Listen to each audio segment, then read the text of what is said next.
Guys, I finally did it. I decided to go on and make the move and leave the United States. As you can see here, this is our last night in the United States. We were in a hotel getting ready to go to the airport, and here we are getting ready to go.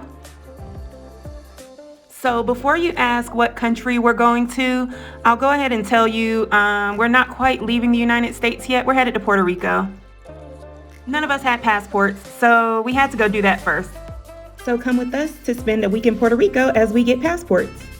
This was a huge leap of faith because we had already decided to get rid of everything and move out of the country, so all we needed was passports. So we were just praying that everything went smoothly.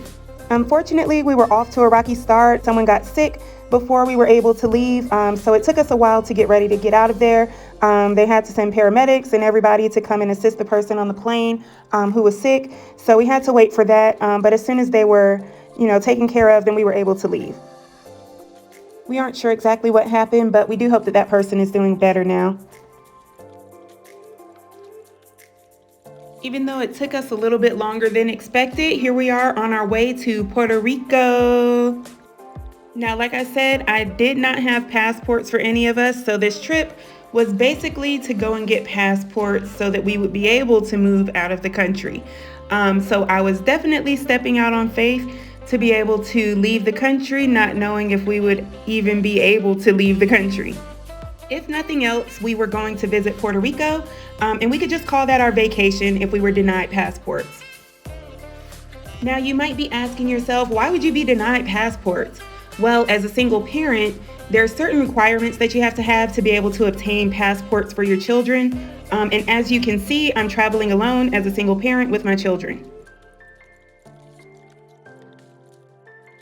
Usually, both parents are supposed to be present when going to get a passport for your child. However, I was not able to have that happen. So like I said, I was stepping out on faith to go and get passports for myself and my children. Aside from the other parent being present when going to get passports, you can also bring in documentation from that parent, but it's always best to have both parents available during that time to get the passports for the children. I unfortunately did not have documentation from the other parent, nor was the other parent going to travel with me to go and get passports. So here is our journey to go and get passports for everybody. Once we arrived in Puerto Rico, I actually rented a vehicle, which was super easy in Puerto Rico. They didn't give me any trouble. I ended up renting from, I believe it was Enterprise. And yeah, it was a very great experience. When we arrived at our Airbnb, I almost turned around and left because as you can see, it was really dark. They didn't leave a light on for us. I was kind of scared, had never been here. So we ended up going ahead. Of course, my children had no fear and I'm the one that's scared to death. So as you can see, it got really dark. We ended up walking up these stairs that were kind of to the side of this house. Not even sure if we were headed in the right direction. We had to walk up this steep hill, and then we had to go up the stairs. It was kind of like a apartment style house on top of the main house. So there was a ton of flowers to the side of us, and we saw some lizards and stuff like that. So of course I was scared to death thinking that there would be a snake or maybe even a huge lizard. I'm not a fan of lizards besides my own lizard, so I did not enjoy that at all. We finally made it inside, and everything was different. The next day we went to Walmart and there were actually chickens walking around outside. And this was kind of awesome because we had to say goodbye to our chickens. So it was nice to see those chickens walking around outside of Walmart. One thing I like to do in every new place that we visit is go to the grocery store. That's usually how I gauge what it costs to live there.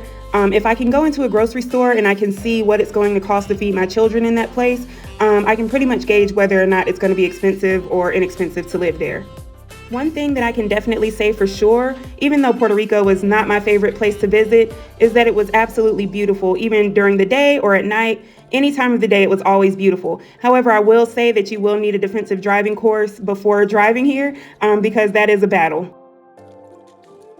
We did do a lot of traveling around in Puerto Rico, just from one place to the other, because I was still working while we were here. However, we did enjoy our time there.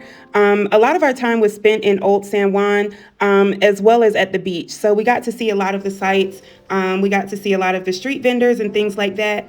We got to see a lot of the stores that were open, things like that. It was a very nice place to visit. We also, of course, had to visit some of the malls, and we went and did a little bit of shopping.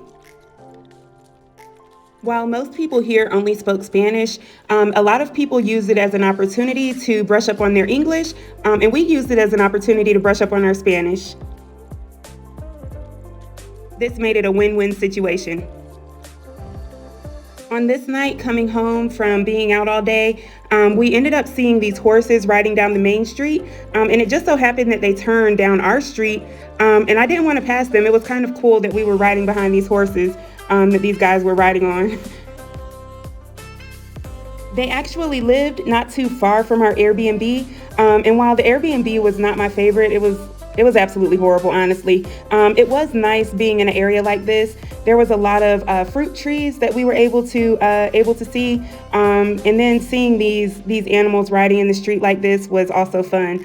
We also saw quite a few lizards, and the wildlife it was fun. It was fun to see. So we finally ended up passing the horses, and they were just riding along like everything was normal, like they were cars in the middle of the road. And like I said, driving in Puerto Rico is not for the weak. This was actually the 4th of July. There was supposed to be a large fireworks display.